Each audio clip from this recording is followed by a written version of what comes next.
And welcome back. When it comes to healthy trends, they seem to change.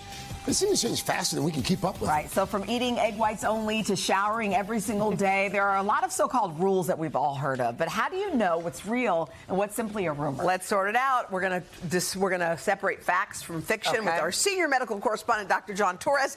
I'm gonna come down here and visit with you. Okay.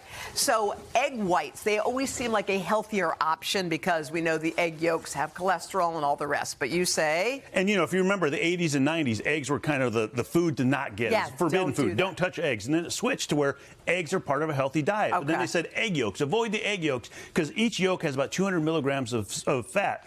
And it's bad. You know, they say, so don't do it. So but now the truth is that egg yolks can actually be a good part of a healthy diet because that fat that's inside, the cholesterol that's inside that egg yolk is polyunsaturated, monounsaturated, and it doesn't necessarily translate to the fat in your body, to cholesterol. Okay. And so as long as it's one a day, no more than 7 or so a week, you should be fine. This is a big one. Parents have said this for years. Eat some carrots. It'll keep your eyes sharp. And this is one of my favorite ones because I was a pilot in the Air Force, and this is one of the things where, like, eat carrots. It's great for your night vision. Wait, you were a pilot in the Air Force? I was a pilot in the Air Force for years. I know that. Okay. Okay. But this actually came out of World War II. Okay. Because the pilots started using radar, the British pilots, but the British government didn't want people to know that's how they were spotting the enemy at night. So they put out a rumor that it was because they ate carrots, they could see better at night. Wait, what? Yeah, and so they said, you know, eat carrots, you'll eat better at night. Now, carrots can be part of a healthy diet. They have vitamin A and beta it's carotene. good for you. They can help, but them by themselves are not going to help. This one, I'm going to have to beg to differ with you.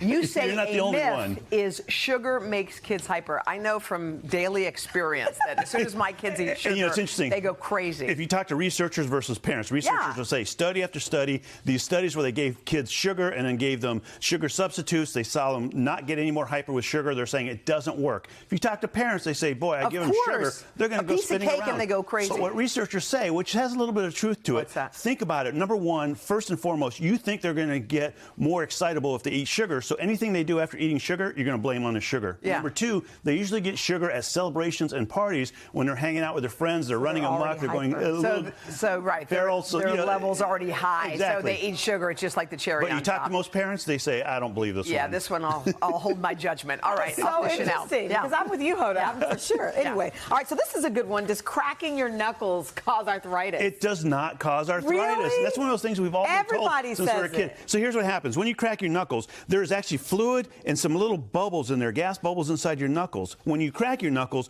those gas bubbles pop, and that makes the noise, and that's why you can't crack them right away. Is it harmful? One after the other. Because, you know, people are always cracking stuff. The only thing that might happen, if you do it on a consistent, very frequent basis, you might lose grip strength when you're older, but it does not cause arthritis. Okay. It might cause annoyance to the person sitting next to you, so you got to be careful with that. All right, this is another good one. You hear strength training stops, they're like, oh, your muscle's going to turn to fat. And it doesn't. Muscles cannot turn to fat. But what happens is your muscles atrophy, so you start losing that muscle mass, and so you don't look as toned, and so they say, yeah, it looks like it's more fat. It turned to fat. On top of that, your metabolism goes down, your food input might not go down, and so you might end up gaining weight and putting fat on that way. Last but not least, well, I thought this was true. Calories in, calories out. And this is one of those things that's kind of the overall umbrella. If you look at things, you're like, you know, sure, if you eat less calories, then you're going to go ahead and lose some weight. If you burn more calories, you're going to lose some weight. But everyone's very different, very specific. And foods, you digest foods different than I do. You absorb foods different. You store foods different. And so it's different for everybody. So even though it's a catchphrase, it doesn't necessarily apply to everybody all the time. All right. All right, let's keep going here, Dr. John. Let's bust some more myths here. Let's talk about